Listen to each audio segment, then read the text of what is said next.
Hey everybody, it's Aaron, and I'm still out of town, out of my element. I taped a little chart here on the wall. I think it's super cool. I don't know why I didn't think of this before, but this is super neat. I don't know what inspired this thought, but my question was, when did David die?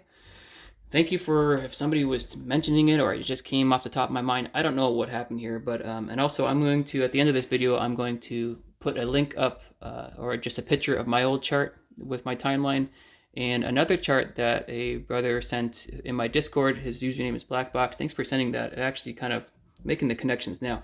I think this is just so significant. And in my brother's Bible here, right around here, it says 970, give or take. Also Wikipedia, Samuel sent me something that said a similar thing. So here's the deal.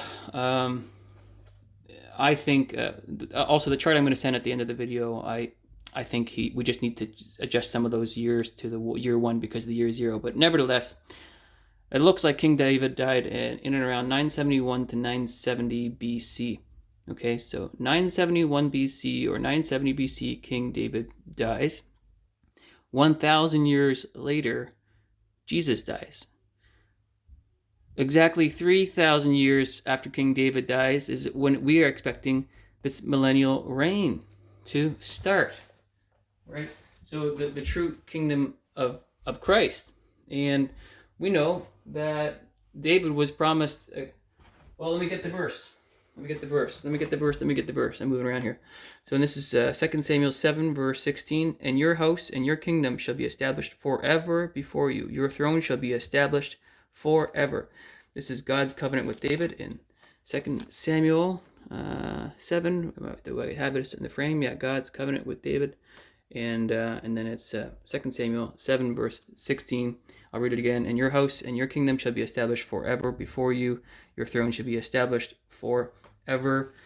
And when the Pharisees were talking with Jesus just before they crucified him, or in and around that time, this is Matthew 22, I'll just read 41 through 48. While the Pharisees were gathered together, Jesus asked them, saying, "What do you think about the Christ? Whose son is he?" They said to him, "The son of David." He said to them, "How then does David in the Spirit call him Lord, saying, 'The Lord said to my Lord, sit at my right hand, till I make your enemies your footstool'?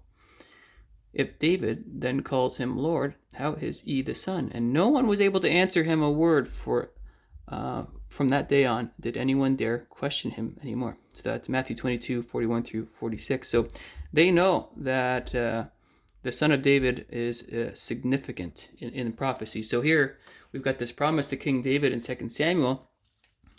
And then these Pharisees, they know the answer. It's King David. It's got to come through the line of King David. And so King David dies what looks to be 1,000 years before Christ.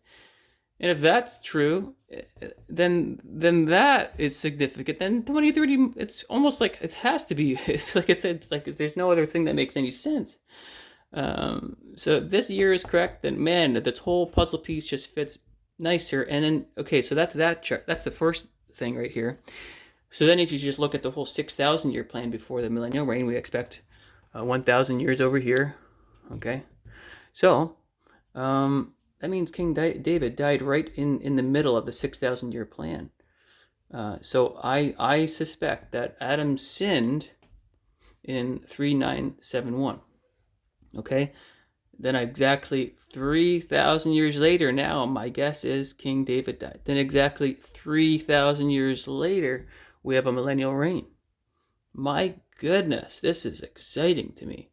If King David really died right around this year, 970 or 971 BC, then my goodness, this whole storyline is really getting very, very amazing, very exciting time that we're living in. And so these little yellow arrows is my perspective on our rapture. We're hoping that it's this year. But my goodness, the evidence is just stacking up, and it's so exciting to share God's 7,000 year plan. And right now we're right at the cusp of the 6,000 year mark. I mean, you start to see all this evidence, and like man, this is pretty amazing. And then King David, who his son was Solomon, and There's so many numbers too. Maybe you guys can drop any numbers, because there's so many numbers in the story of King Solomon, and even the story of King David. They sent out 6,000 this, and they did 20 this, and they did 30 that, and 30 guys died, and 20 guys died. So etc. etc. There's a lot there. The temple was built. I forget what it was. Was it 30 cubits and 20 cubits and 60 cubits and this and that in 1 Kings chapter 1. So I think all the numbers are in that story.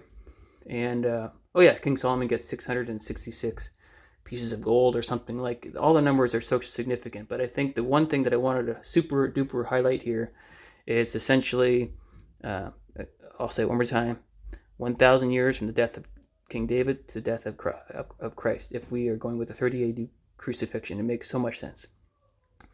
3,000 years to the second coming. Perfect. Everything's perfect. Death of Adam, death of King David, 3,000 years. And death of King David, let it rain, 3,000. So there's our 6,000 year plan, and there's our 3,000 year plan as well, if you will. But basically, this is just a magnification of this right here, if that makes sense. Okay, hopefully that makes sense. I think this is super awesome. Get tight with Christ, because I think we fly extremely soon. Go Jesus, go. Adios. See you in the clouds. This is the chart I said I would put in the video from Blackbox, and you could take a screenshot with that. And this is my screenshot of a video I did around a month ago with rapture math for this year.